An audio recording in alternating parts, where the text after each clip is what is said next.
এতিয়া পঞ্চায়ত নিৰ্বাচনৰ কাৰণে ইতিমধ্যে সময়সূচী ঘোষণা কৰিছে মুখ্যমন্ত্ৰী ডাঙৰীয়াই আৰু আমি ভাৰতীয় জনতা পাৰ্টীৰ অসম গণ পৰিষদ দলেও পৃথকে পঞ্চায়ত নিৰ্বাচনৰ কাৰণে আমি প্ৰস্তুতি চলাই আছো আৰু আমাৰ ইতিমধ্যে ষ্টেটত এটা সিদ্ধান্ত লৈছিল এই কাৰণে যে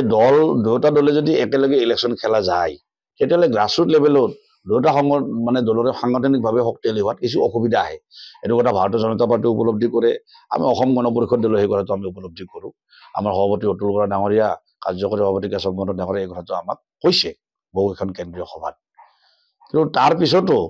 নিৰ্বাচন কেন্দ্ৰিক কথাবিলাকত কিছু কথা আহি পৰে যদি ভাৰতীয় জনতা পাৰ্টী আৰু অসম গণ পৰিষদ দলে কিছু ঠাইত স্পৰ্শকাতৰ ঠাইত আমি একেলগে যদি নিৰ্বাচনটো নেখেলো ভাৰতীয় জনতা পাৰ্টীৰ প্ৰাৰ্থী থাকিব অসম গণ পৰিষদ দলৰ প্ৰাৰ্থী থাকিব তেতিয়াহ'লে কিছু ক্ষেত্ৰত স্পৰ্শকাতৰ ঠাইবিলাকত অসুবিধা হ'ব পাৰে আৰু সেইকাৰণে আমাৰ এটা সিদ্ধান্ত এনেকুৱাও হৈছে বা মুখ্যমন্ত্ৰী ডাঙৰীয়াই এই কথাটো কৈছে যে ৰাজ্যিক পৰ্যায়ত কোনো ধৰণৰ মিত্ৰতা পঞ্চায়ত নিৰ্বাচনত নাথাকে অৰ্থাৎ আমি পৃথকে নিৰ্বাচন খেলিব লাগিব কিন্তু মুখ্যমন্ত্ৰী ডাঙৰীয়াই এই কথাটো দোহাৰিছে আৰু মই মুখ্যমন্ত্ৰী ডাঙৰীয়াক এই কথাটো ধন্যবাদো জ্ঞাপন কৰিছো কাৰণ এই কথাখিনি মুখ্যমন্ত্ৰী ডাঙৰীয়াই এনালাইজ নকৰাকে থকা নাই যে অঞ্চল বিশেষে যেনে স্পৰ্শকাতৰ এলেকাবিলাক এই এলেকাবিলাকত আমি নিৰ্বাচনত জয়লাভ কৰাৰ স্বাৰ্থত আমি কিছু বুজাবুজি টেকনিকেলি কিছু বুজাবুজি কৰাৰ প্ৰয়োজন আছে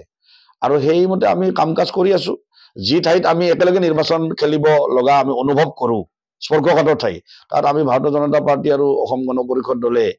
অলপ মিত্ৰতাত থাকি বুজাবুজিৰে আমি নিৰ্বাচনটো খেলিম আৰু যি ঠাইত আমি অকলে দুটা দলে আগবাঢ়ি যাব পাৰোঁ আমি সেই ঠাইত তেনেকে নিৰ্বাচন খেলিম দুটা দলৰে ভেটিটো গ্ৰাছৰুট লেভেলত অন্তত মজবুত হৈ থাকক তেনেকুৱা ধৰণে আমি সিদ্ধান্ত লৈছো পঞ্চায়তত যদি অকলশৰীয়াভাৱে নিৰ্বাচন খেলে বা ইয়াৰ পিছত 26ৰ যি বিধানসভা নিৰ্বাচন সেই নিৰ্বাচনত আকৌ যদি মিত্ৰতা ধৰ্ম পালন কৰিব লগা হয় তেনে ক্ষেত্ৰত বুথ কৰ্মীসকলৰ মাজৰ পৰা আচলতে ৰাইজৰ মাজত কিবা অসুবিধাৰ সন্মুখীন হ'ব এই কথাটো এতিয়া বহুত ব্যাখ্যা কৰিব লগা কথা আপুনি এনেকে ক'ব নোৱাৰে যে অসুবিধা হ'ব এতিয়ালৈকে আমি যিকেইটা নিৰ্বাচন খেলিছো আমাৰ কোনো ধৰণৰ অসুবিধা হোৱা নাই যোৱাবাৰো আমি পঞ্চায়ত নিৰ্বাচন আমি পৃথকে খেলিছো আৰু প্ৰায় আসনত আমি অসম গণ পৰিষদ দলে কিন্তু আমি পৰাজয় বৰণ কৰিছো কিন্তু তাৰ পিছতো আমাৰ বিধানসভা নিৰ্বাচন গ'ল লোকসভা নিৰ্বাচন গ'ল আমাৰতো কোনো অসুবিধা হোৱা নাই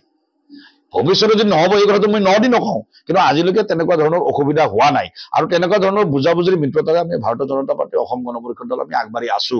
আৰু এতিয়া আজিৰ তাৰিখত মই আপোনালোকক এটা কথা নদি ক'ব পাৰো মুখ্যমন্ত্ৰী ডক্টৰ হিমন্ত বিশ্ব শৰ্মা ডাঙৰীয়াই যিখিনি পদক্ষেপ লৈছে মিত্ৰতাৰ ক্ষেত্ৰতে হওক বা আমি অসম গণ পৰিষদ দলৰ আমাৰ যিবিলাক ইছ্যু আছে যেনে অসম চুক্তিৰ 6 নং দফাটো কাৰ্যকৰী কৰিব লাগে বিপ্লৱ শৰ্মা আয়োগৰ যিখিনি প্ৰতিবেদন এই প্ৰতিবেদন কাৰ্যকৰী কৰি খিলঞ্জীয়া অসমীয়া মানুহৰ ভৱিষ্যত অসমৰ মাটিত আমি ৰক্ষা কৰিব লাগে তাৰ পিছতে আহিছে আমাৰ আৰু বহুখিনি আমাৰ মানে জাতীয় সমস্যাৰ কথা গতিকে মুখ্যমন্ত্ৰী ডাঙৰীয়াই কি কৈছে যে বিপ্লৱ শৰ্মা আয়োগৰ 52টা মানে পইণ্ট কাৰ্যকৰী কৰিব অসম চুক্তিৰ 6 নং দফা কাৰ্যকৰী কৰিব গতিকে এইখিনি যদি কাৰ্যকৰী কৰে তেতিয়াহ'লে অসমৰ জাতীয় জীৱনৰ সমস্যাৰ মোটামুটি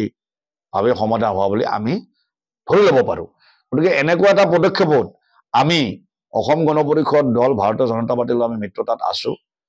আৰু ভৱিষ্যতৰ দিনত আমাৰ নেতৃবৃন্দই কি ডিচিশ্যন লয় এটা আমাৰ অসম গণ পৰিষদ দলৰ সন্মানীয় সভাপতি কাৰ্যকৰী সভাপতিকে ধৰি তেওঁলোকৰ ওপৰত নিৰ্ভৰ কৰিব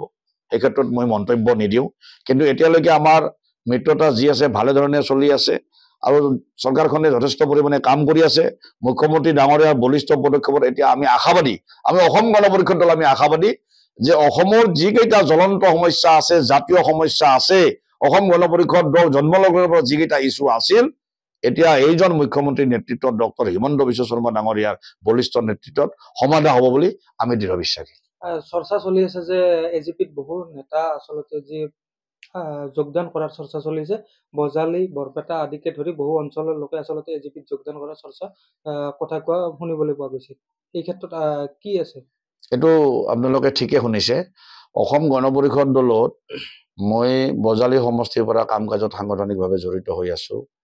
আৰু নামনিৰ প্ৰায় কেইটা সমষ্টিত সাংগঠনিকভাৱে জড়িত হৈ আছো সভা সমিতি পাতিছো ইতিমধ্যে বহু কেইগৰাকী নেতাই জাতীয়তাবাদী ভাৱ চিন্তাৰ নেতাই অসম গণ পৰিষদ দলত যোগদান কৰাৰ কাৰণে মন মেলিছে আৰু আপোনালোকে দেখিব এমাহৰ ভিতৰতে আমাৰ বজালীতে বহুখিনি ব্যক্তি জাতীয়তাবাদক ভাল পোৱা